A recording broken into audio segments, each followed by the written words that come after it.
This Week in Connecticut with Dennis House starts now. Good morning, everyone. It is Sunday, September 22nd, 2024. Straight ahead, I catch up with Governor Lamont at the Big E to talk about your electric bills, EVs, speeders, plus the Connecticut food scene and the food being served at this big New England fair. Ann Nyberg shares her family's story about a virus to protect you and your future generations. No excuses, absentee voting is on the ballot this November. State Rep Matt Blumenthal will join us. Plus, all 4 Connecticut TV stations coming together for a great cause. But first up, my conversation with Governor Lamont at the Big E on Connecticut Day. We talked about several issues, but began with some fun.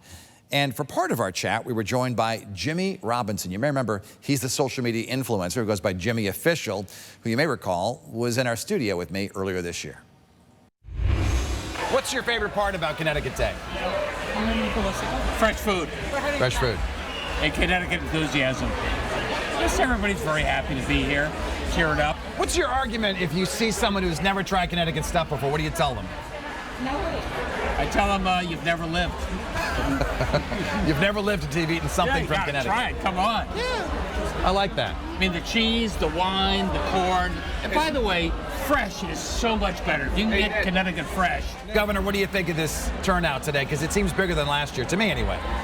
The place is packed. It's filled with Connecticut pride. Some amazing Connecticut products here.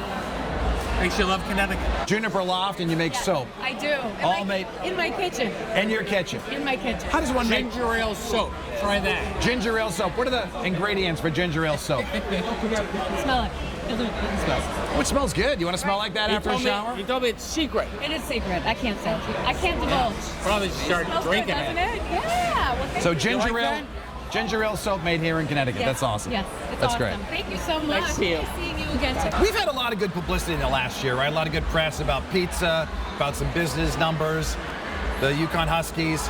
How do you think that helps the tourism industry in our state? Hey, when they're talking about Connecticut, they're visiting Connecticut. We've had more visitors in the state of Connecticut the last few years than ever before.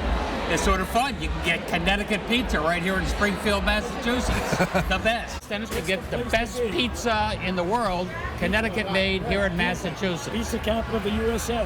What's on your wish list for Connecticut to even increase the tourism demand more? I think a lot of intrastate, keep that growing quite a bit. Make sure it's a place you don't drive through. Make sure it's a place you stay. You can stay for a few days. And I think people have seen that. Everything from the wine trail to the water park they've got going on at Foxwoods. More of a destination.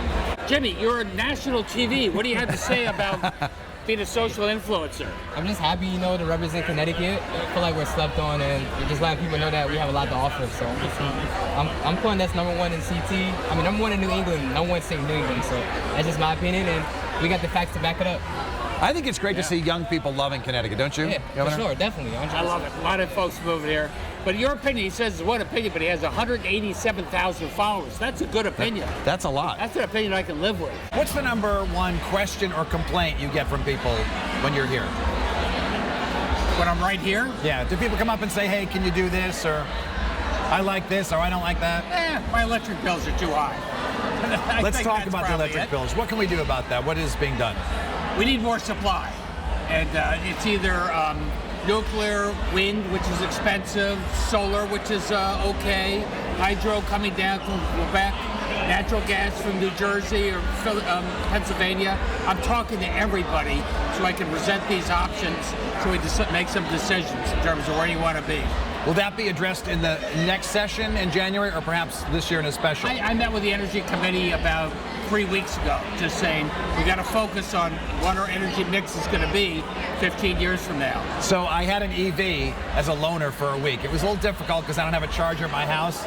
What's your take on the future of EVs in our state? Because the infrastructure in Connecticut's just not there yet. My instinct is that Norway's the first country in the world that has a majority of their cars are now EVs. It's going to take America a little longer to get there. I think the market's going to drive it. I think you're going to find it's less costly, to drive. but it's not going to be overnight. Yeah, one of the big stories has been on the news a lot, not necessarily something you can do something about, but I just want to get your opinion on it, and that's the reckless speeders in our state, where routinely state police are overburdened. They're like pulling over these people going over 100 miles an hour. There's a guy going 140 miles an hour on a highway. What do you think about that? They're driving like a bat out of hell. I think it's some bad habits people picked up maybe during COVID. Hey, guys. Sir, how are you? Thanks for what you're doing here. I hope some people are signing up. Nice to see you. I was just down at our state police recruiting booth, making sure we get more state police, more cops on the beat, more guys on our highways, pull these guys over and put them away. What's your message to people who are watching who may want to become a police officer or a state trooper? Because the state police force, as well as the local police department, they all need people. Yeah, there's a job for you, Dennis. And For them, not me. yeah, we just had a big recruitment event. We had 600 young people come to that down at Post. A lot of people wanted to be state police, municipal police. People want to be police again. It's not always the case. Right now, these are the folks we look up to, and they keep our community safe. So, you know, the question I get a lot when people say, hey, I know you know the governor. Do you think he's going to run for a third term? They always ask me that. What do you think? Are you considering it now, or is it? I'm considering it, but not so much in this sense. I love governing. I'm so happy to have that last campaign behind me. It feels like it was just last week. I love doing everything I can to keep this state moving forward, and I'll let the politics take care of itself later. So next year, probably a decision? Yeah. Okay. How will, in your judgment, Kamala Harris be good for Connecticut if she's elected president? I think that, first of all, the Biden-Harris administration was really good in terms of infrastructure, rebuilding roads and bridges, just absolutely invaluable resilience to prevent against some of the flooding we've seen. I think Kamala will continue that, which is very important for our state. And Tim Walz is a pretty good friend. We'll have a friend in the White House. If she offers you a job in the cabinet, would you take it? I doubt it. I love my job. There you go. Governor, always great to see you. Ann Nyberg will join us after the break to talk about CMV. If you haven't heard about it, you will learn about it when we come back.